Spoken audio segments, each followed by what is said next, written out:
Let's take a look at the InstaCuppa non-stick portable multi-kettle, which has a power of 600 watt for quick heating. It has the capacity of 1000 ml. The handles can be folded when not in use, and you can open them and use them whenever required. This helps you store it easily while traveling. It comes with a removable base which is very easy to clean and maintain. The lid has a foldable handle too, and again it makes it compact while storing.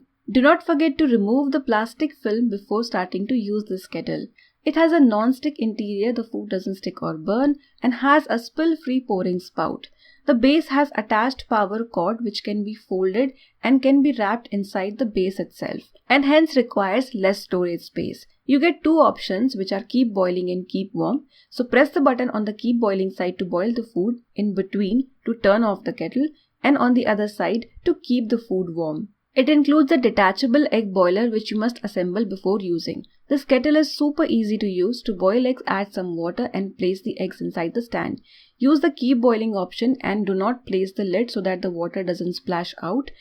Take out the eggs once they are done. You get perfectly boiled eggs with this kettle. This kettle is great for making instant noodles, soups, baby food, cooking, reheating and more. You can even make curries with this kettle. It helps you save time as well as energy. So stir fry the ingredients and add water so that the ingredients boil properly and you get perfect curry. This kettle auto shuts off and then restarts within a few seconds, making it very safe and convenient to use for multitasking moms. Once the masala is done, you can stir it. You can even switch to keep warm mode in between whenever required. Here I have made delicious boiled egg curry. You can even save your money and have your favorite tea at your convenience while traveling. Add all the ingredients to the kettle. Ensure that you do not pour the liquids above the max level. And while making tea, switch to keep warm mode or lift the kettle in between. You can make a variety of tea, hot chocolate, coffee and more with this kettle. The spill-free spout helps you pour your drinks perfectly.